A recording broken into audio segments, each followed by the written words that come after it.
Dear Esther, I sometimes feel as if I've given birth to this island. Somewhere between the longitude and latitude, a split opened up, and it beached remotely here. No matter how hard I correlate, it remains a singularity, an alpha point in my life that refuses all hypothesis. I return each time leaving fresh markers that I hope, in the full glare of my hopelessness, will have blossomed into fresh insight in the interim.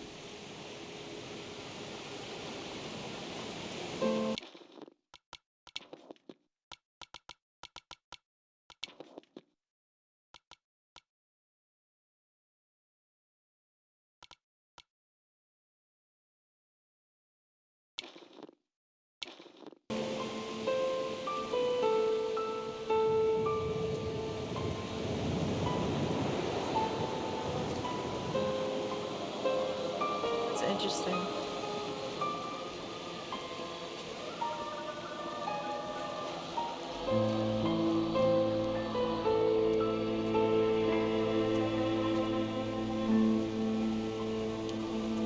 Oh my god, we actually have a flashlight.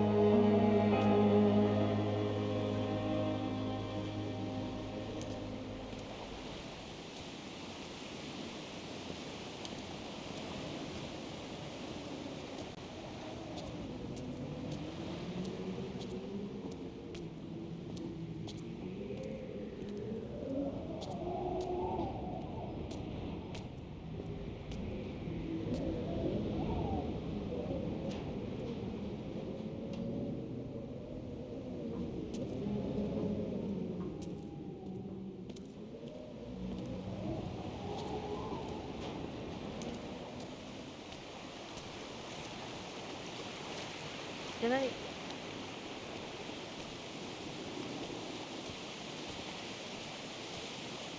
No. One second.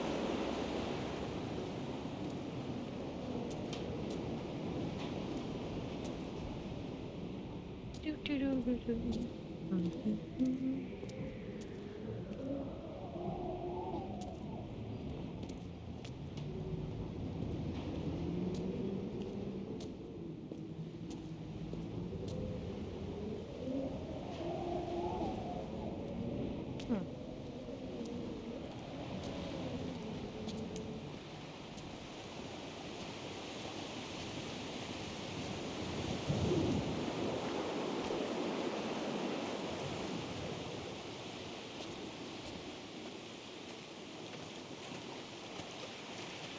Hmm. Let's go down.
At night, you can see the lights sometimes from a passing tanker or trawler. From up on the cliffs, they are mundane. But down here, they fugue into ambiguity. For instance, I cannot readily tell if they belong above or below the waves. The distinction now seems banal. Why not everything and all at once? There's nothing better to do here than indulge in contradictions whilst waiting for the fabric of life to unravel.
Oh, so I guess it was intentional.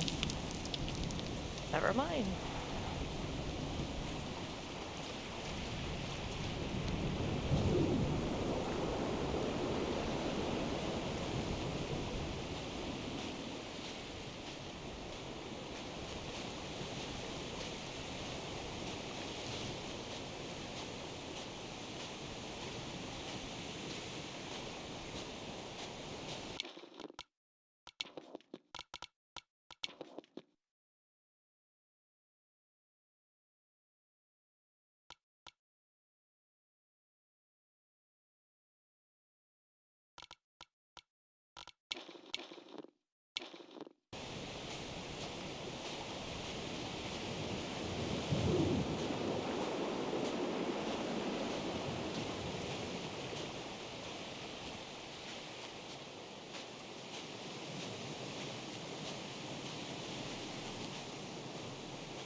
I have found the ship's manifest, crumpled and waterlogged under a stash of paint cans. It tells me that along with this present cargo, there was a large quantity of antacid yogurt bound for the European market. It must have washed out to sea. God knows there are no longer gulls or goats here to eat it.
The mount is clearly the focal point of this landscape.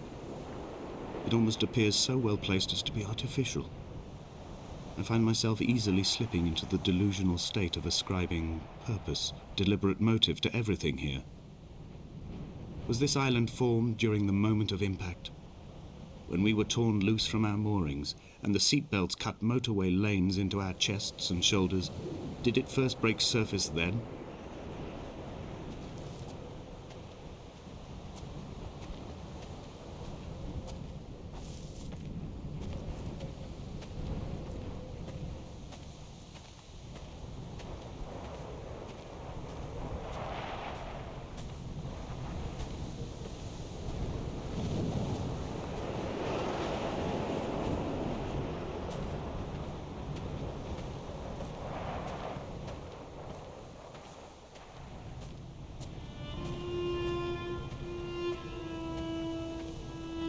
When someone had died or was dying, or was so ill they gave up what little hope they could sacrifice, they cut parallel lines into the cliff, exposing the white chalk beneath. You could see them from the mainland or the fishing boats, and know to send aid or impose a cordon of protection, and wait a generation until whatever pestilence stalked the cliff paths died along with its hosts. My lines are just for this: to keep any would-be rescuers at bay. The infection is not simply of the flesh.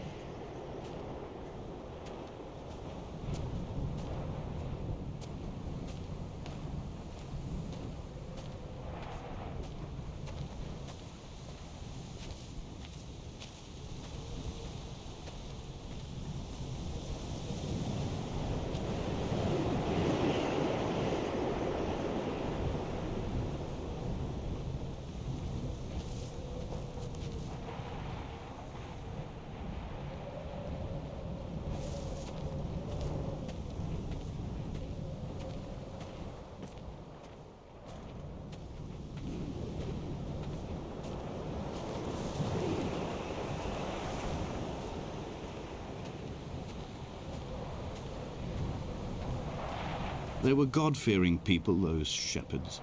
There was no love in the relationship. Donnelly tells me that they had one Bible that was passed around in strict rotation. It was stolen by a visiting monk in 1776, 2 years before the island was abandoned altogether. In the interim, I wonder, did they assign chapter and verse to the stones and grasses, marking the geography with a superimposed significance, that they could actually walk the Bible and inhabit its contradictions?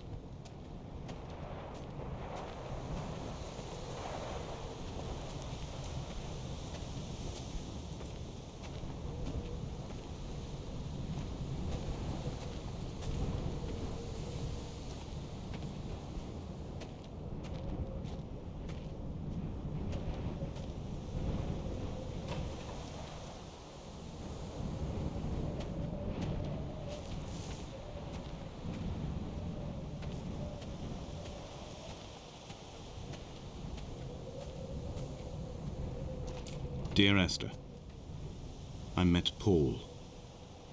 I made my own little pilgrimage. My Damascus, a small semi-detached on the outskirts of Wolverhampton. We drank coffee in his kitchen and tried to connect to one another. Although he knew I hadn't come in search of an apology, reason or retribution, he still spiraled in panic, thrown high and lucid by his own dented bonnet. Responsibility had made him old. Like us, he'd already passed beyond any conceivable boundary of life.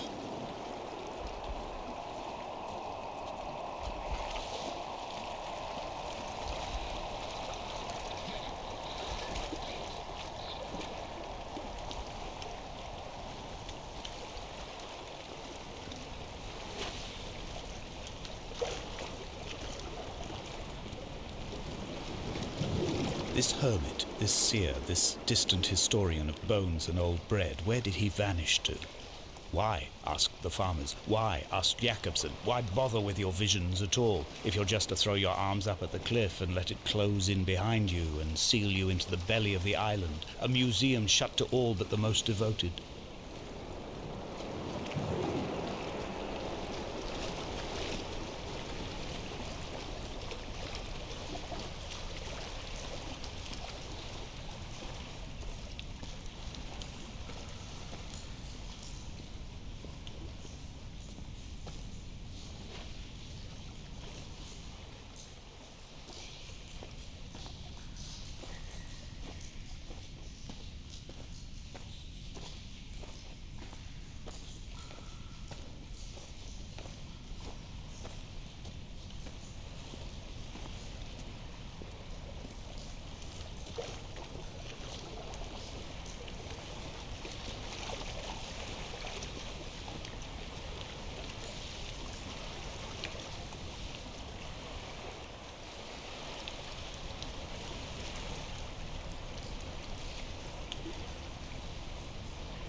The vegetation here has fossilized from the roots up.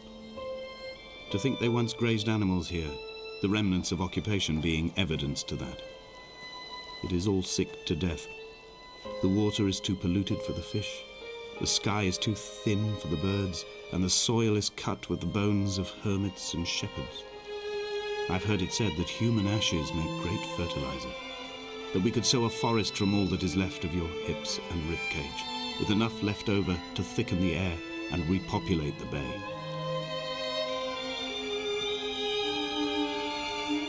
I mean, so is blood.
Dear Esther, I have now driven the stretch of the M5 between Exeter and Bristol over 21 times. But although I have all the reports and all the witnesses and have cross-referenced them within a millimetre using my Ordnance Survey maps, I simply cannot find the location. You'd think there would be marks to serve as some evidence. It's somewhere between the turn-off for Sanford and the welcome brake services, but although I can always see it in my rear-view mirror, I have as yet been unable to pull ashore.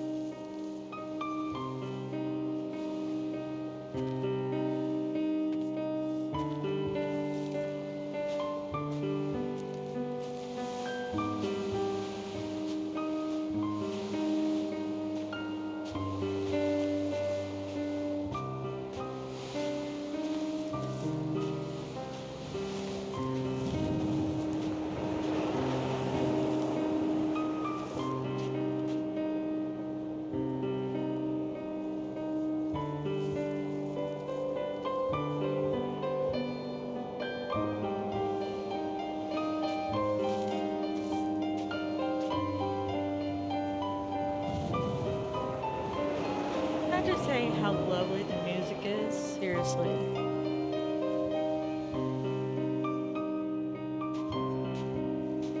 My God.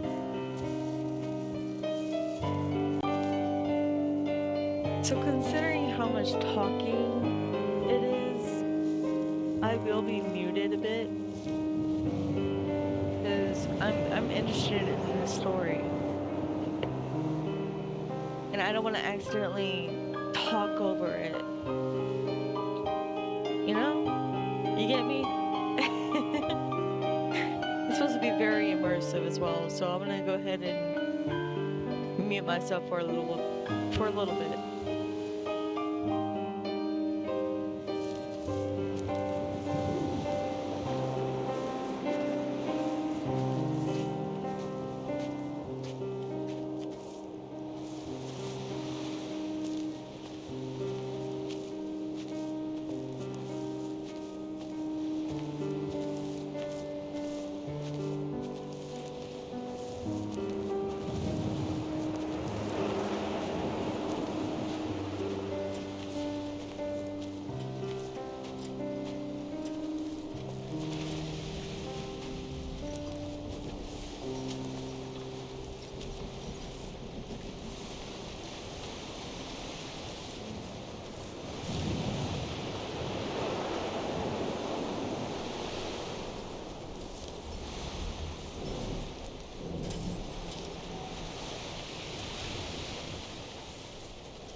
All night the boy has kept me lucid.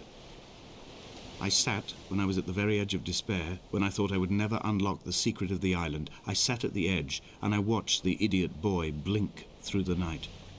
He's mute and he is retarded, and he has no thought in his metal head but to blink each wave and each minute aside until the morning comes and renders him blind as well as deaf-mute. In many ways, we have much in common.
Good morning. How are you?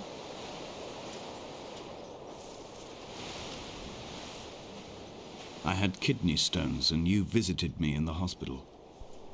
After the operation, when I was still half submerged in anesthetic, your outline and your speech both blurred. Now my stones have grown into an island and made their escape, and you have been rendered opaque by the car of a drunk.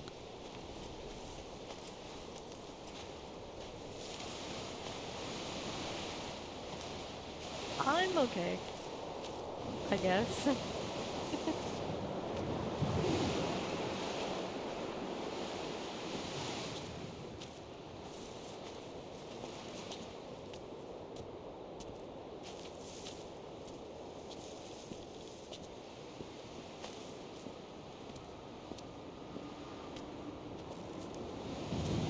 charnel house lies at the foot of this abyss.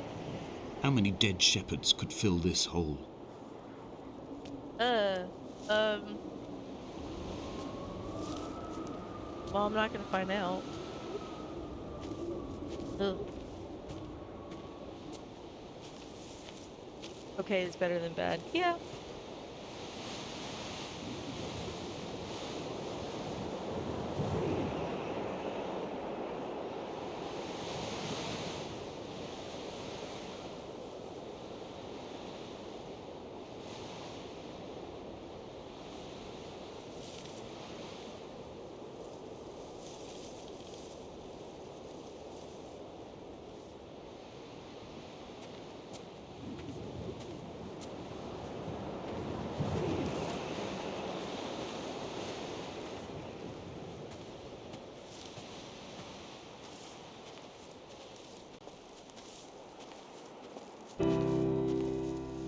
I've begun my ascent on the windless slope of the western side.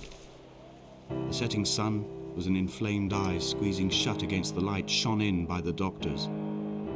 My neck is aching through constantly craning my head up to track the light of the aerial. I must look downwards, follow the path under the island to a new beginning.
The music is intense, y'all.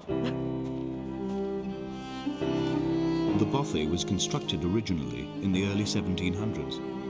By then, shepherding had formalized into a career.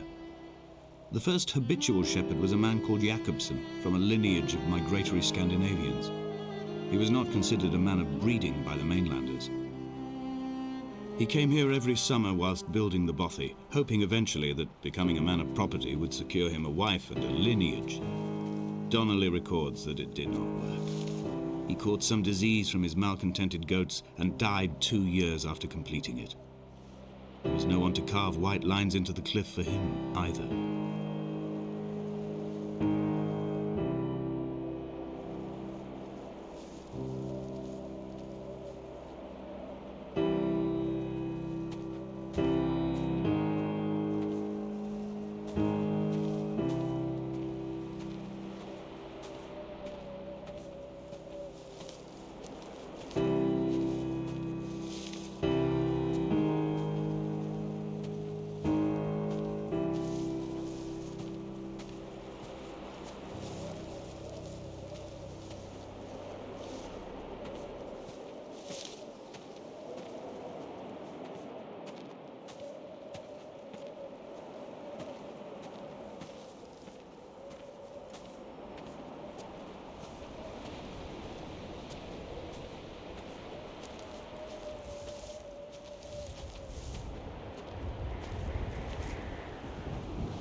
little reminder, I will be muting quite a bit.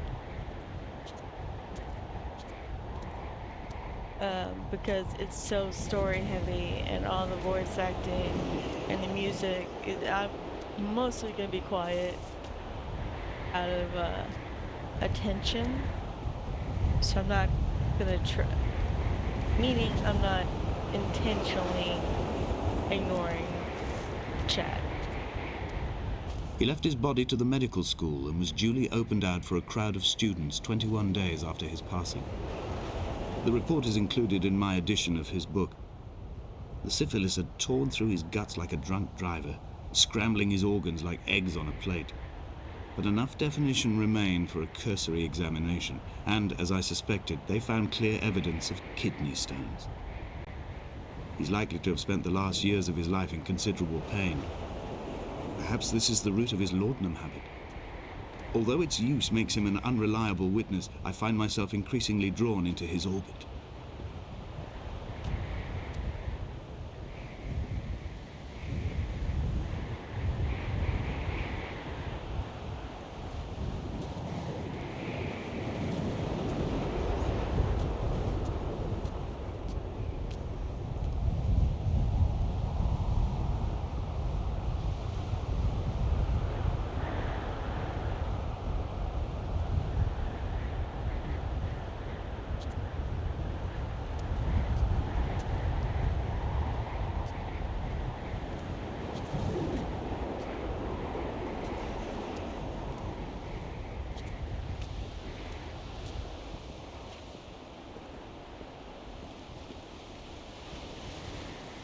Much love. You don't see it, but I'm having heart hands.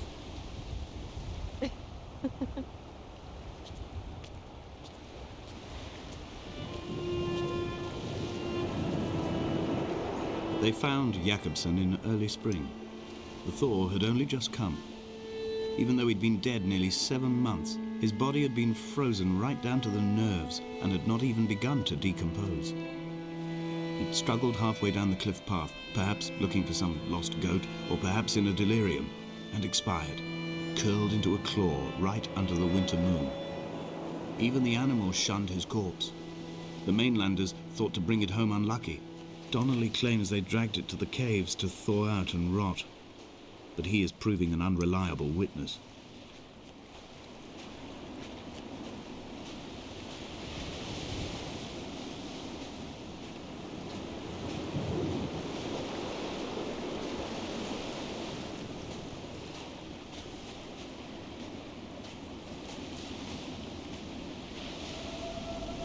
Climbing down to the caves, I slipped and fell and have injured my leg. I think the femur is broken. It is clearly infected. The skin has turned a bright, tight pink, and the pain is crashing in on waves, winter tides against my shoreline, drowning out the ache of my stones. I struggled back to the bothy to rest, but it has become clear that there is only one way this is likely to end. The medical supplies I looted from the trawler have suddenly found their purpose. They will keep me lucid for my final ascent.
This is honestly really pretty.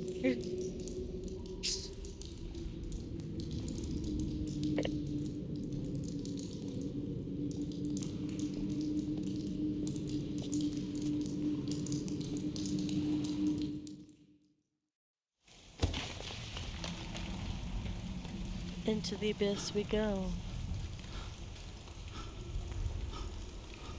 Did Jakobsen crawl this far? Can I identify the scratches his nails ruined into the rocks? Am I following him cell for cell, inch for inch? Why did he turn back on himself and not carry through to the ascent?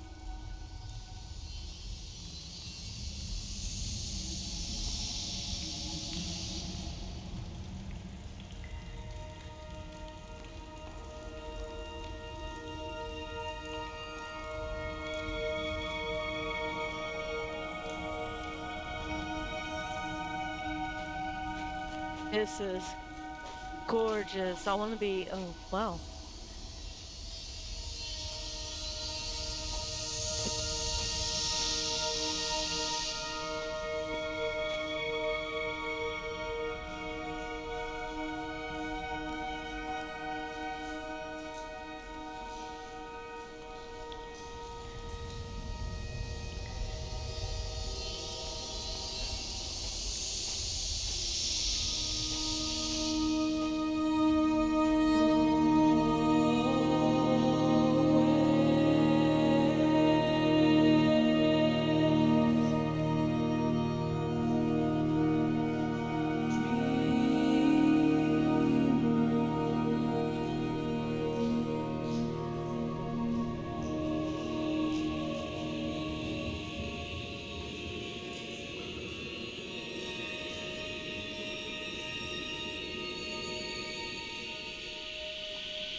Yeah, I think that's.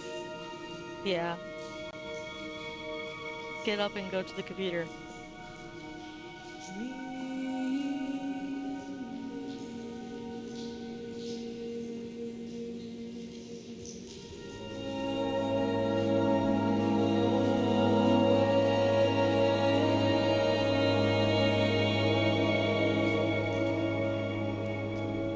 They'd stop the traffic back as far as the Sandford Junction and come up the hard shoulder like radio signals from another star.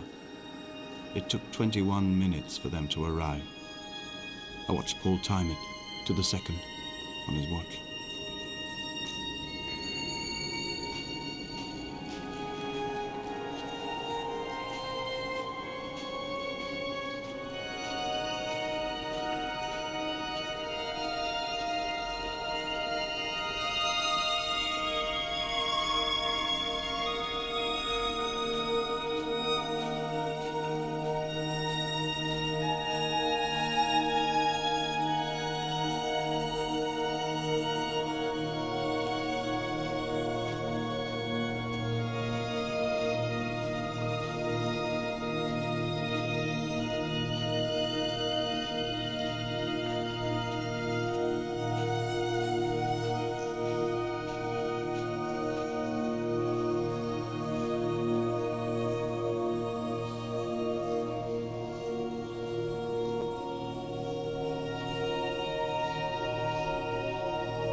I've been here before.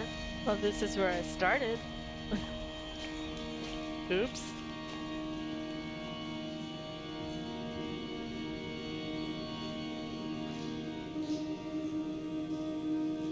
I got turned around.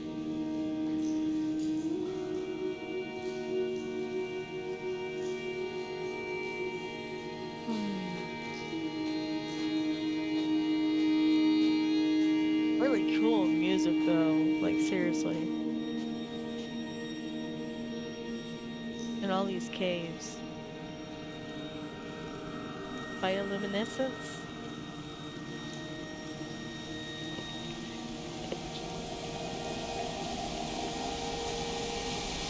Wow. Wow.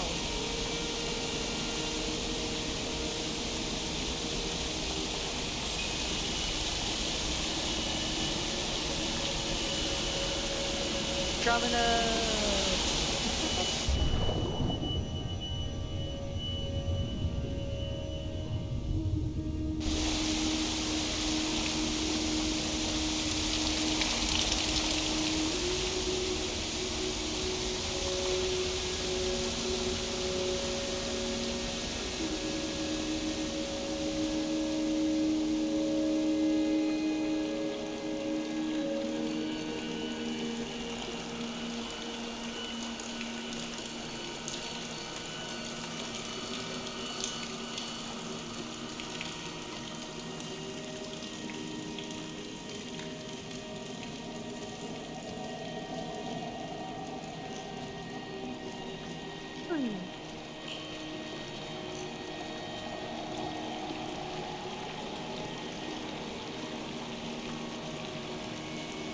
Oh,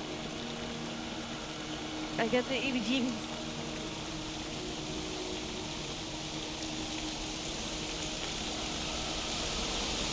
As cool as this is, oh my god.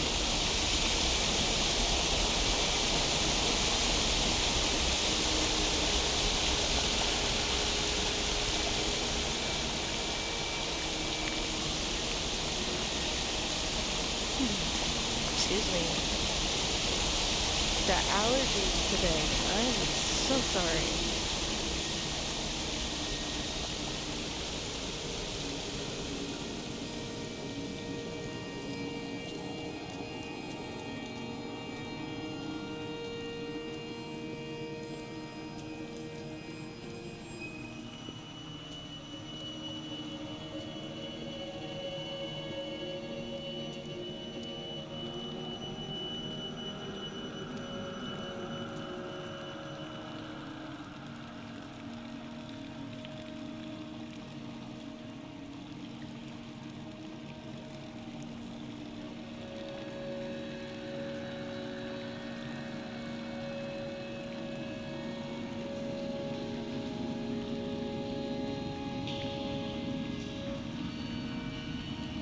Wow.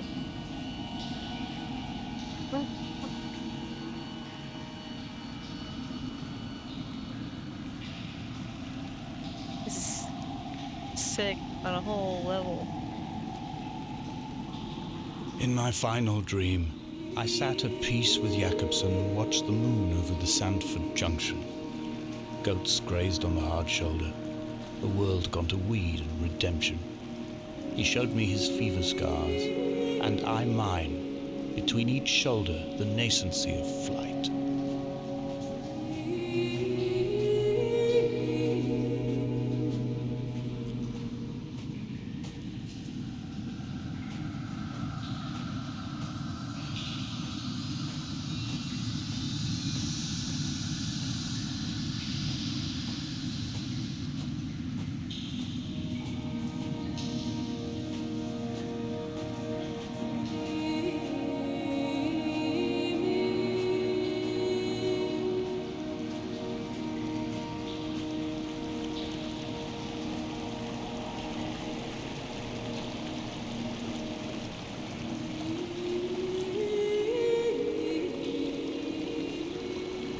Welcome back.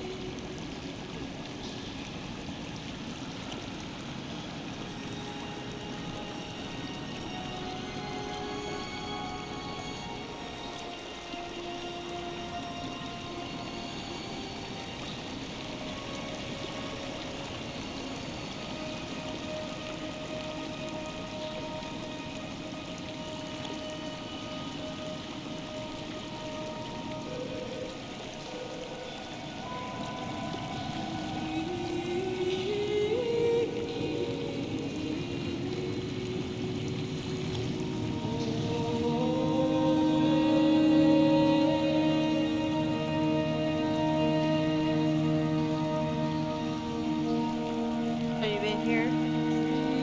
I was just a little gremlin in a pocket. Okay.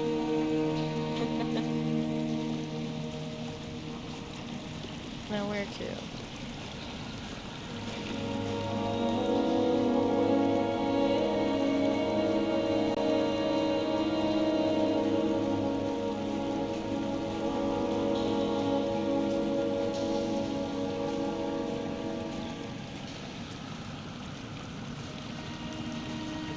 Maybe the other way.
This cannot be the shaft they threw the goats into. It cannot be the landfill where the parts of your life that would not burn ended up. It cannot be the chimney that delivered you to the skies. It cannot be the place where you rained back down again to fertilize the soil and make small flowers in the rocks.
I assume it wants me to jump.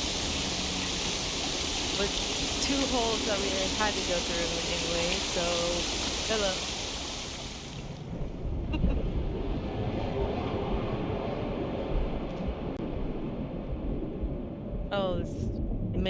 This gives me weird uncomfortable weird.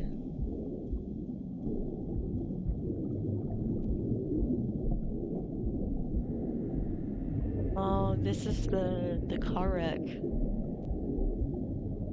that took his wife.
Now this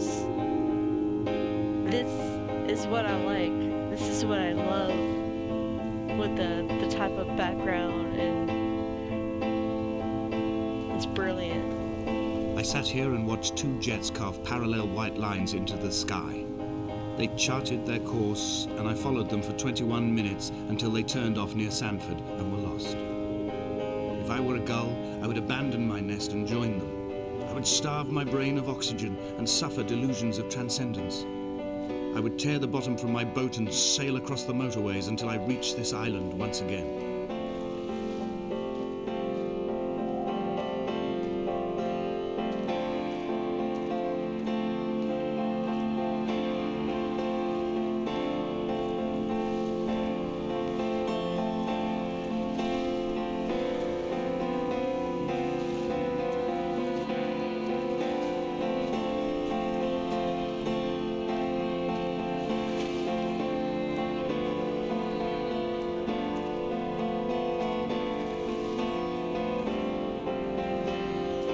Dear Esther, I find each step harder and heavier. I drag Donnelly's corpse on my back across these rocks, and all I hear are his whispers of guilt, his reminders, his burnt letters, his neatly folded clothes. He tells me I was not drunk at all.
I'm not looking for shortcuts.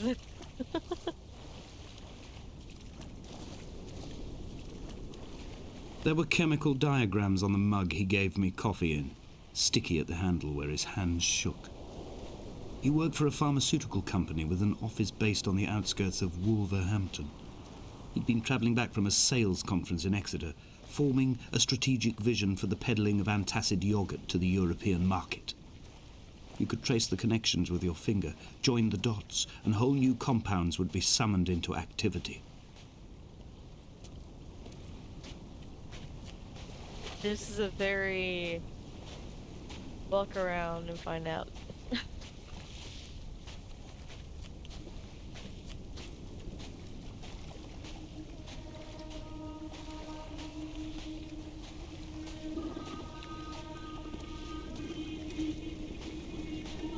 From here, I can see my armada. I collected all the letters I'd ever meant to send to you, if I'd have ever made it to the mainland, but had instead collected at the bottom of my rucksack, and I spread them out along the lost beach. Then I took each and every one, and I folded them into boats.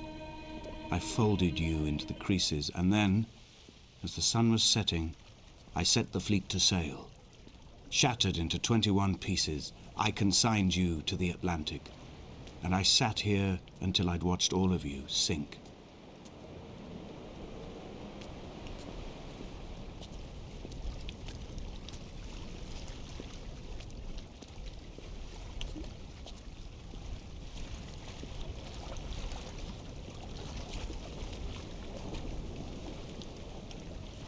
Oh no. Oh no.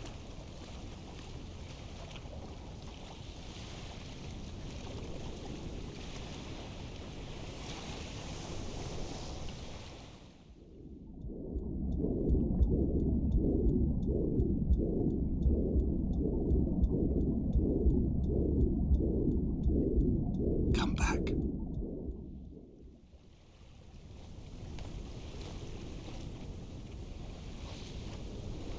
I got an achievement that says drown once. I'm...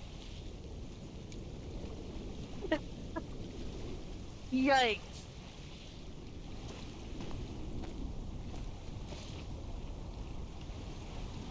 Hmm.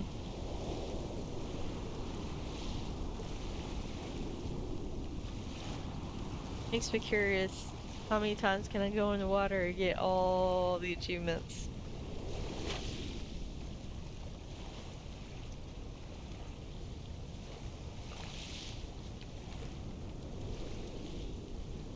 Was that dark? Uh,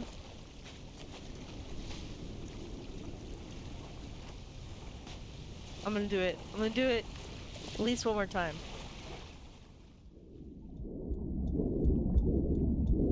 That was quick.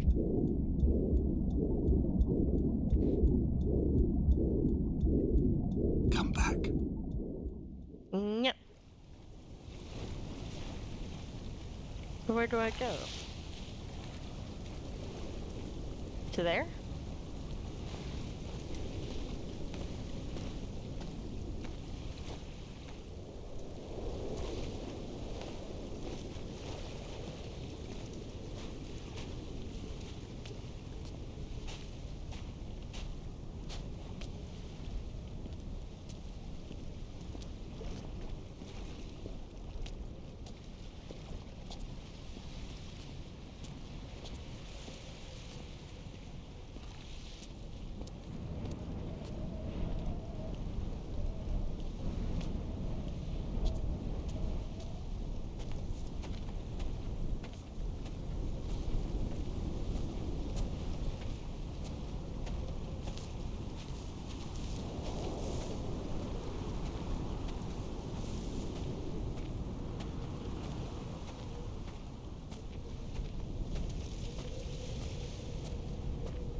A sound of torn metal, teeth running over the edge of the rocks, a moon that casts a signal as I lay pinned beside you, the ticking of the cooling engine, and the calling from a great height, all my mind as a bypass.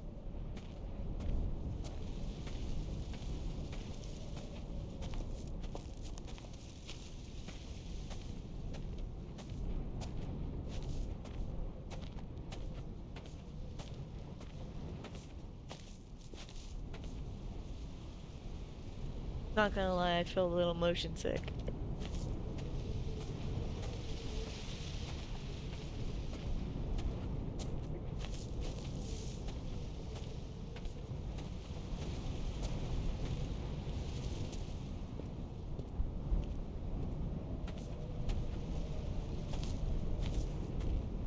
Yeah, it's okay. I think we're almost done. Like, this is not a very long game. I've begun my voyage in a paper boat without a bottom. I will fly to the moon in it.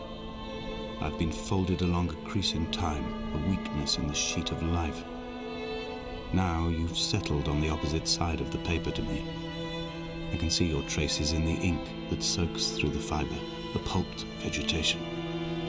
When we become waterlogged and the cage disintegrates, we will intermingle. When this paper aeroplane leaves the cliff edge and carves parallel vapor trails in the dark, we will come together. Thank you, Aiden. I took a big drink of water while that was going.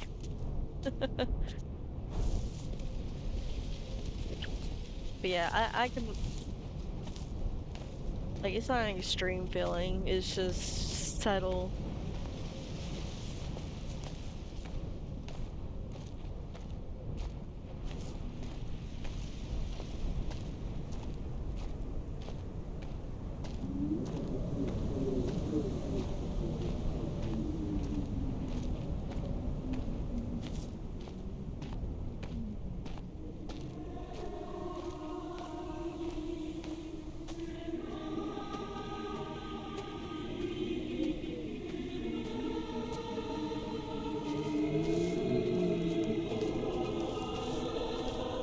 If only Donnelly had experienced this, he would have realized he was his own shoreline, as am I. Just as I am becoming this island, so he became his syphilis, retreating into the burning synapses, the stones, the infection.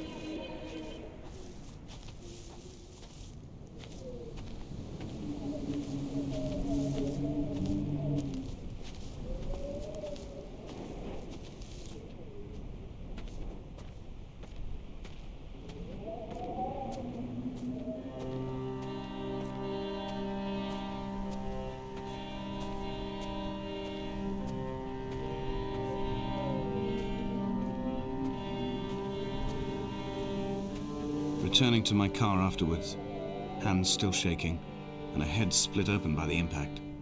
Goodbye to tearful aunts and traumatized uncles. Goodbye to the phenomenal. Goodbye to the tangible. Goodbye Wolverhampton. Goodbye Sanford. Goodbye Cromer. Goodbye Damascus. This cliff path is slippery in the dew. It is hard to climb with such an infection. I must carve out the bad flesh and sling it from the aerial. I must become infused with the very air.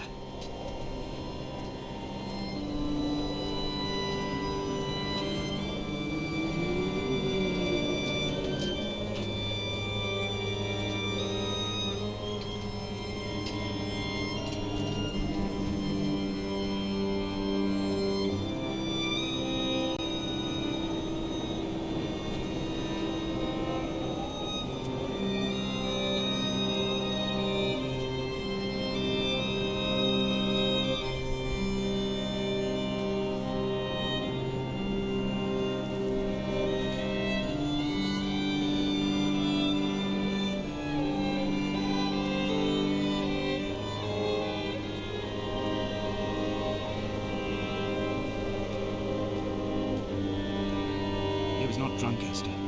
He was not drunk at all. He had not drunk with Donnelly or spat Jacobson back at the sea. He had not careered across the lost shores and terminal beaches of this nascent archipelago.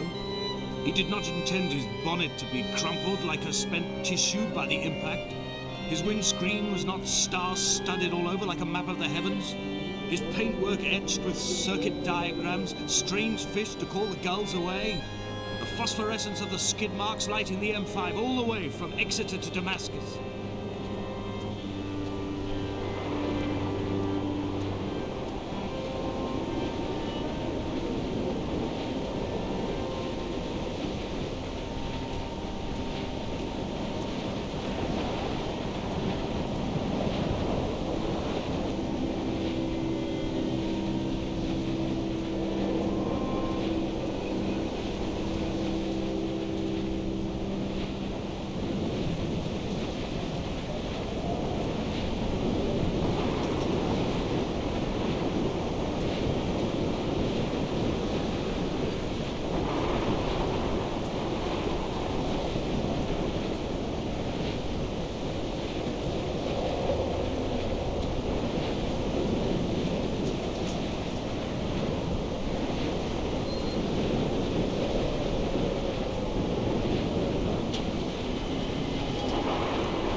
trails in the air, white lines etched into these rocks.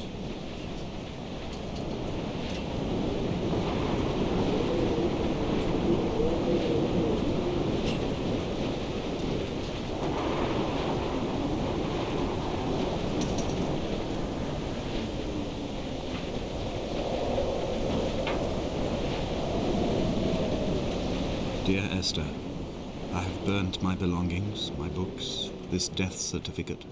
Mine will be written all across this island. Who was Jacobson? Who remembers him? Donnelly has written of him, but who was Donnelly? Who remembers him? I have painted, carved, hewn, scored into this space all that I could draw from him. There will be another to these shores to remember me.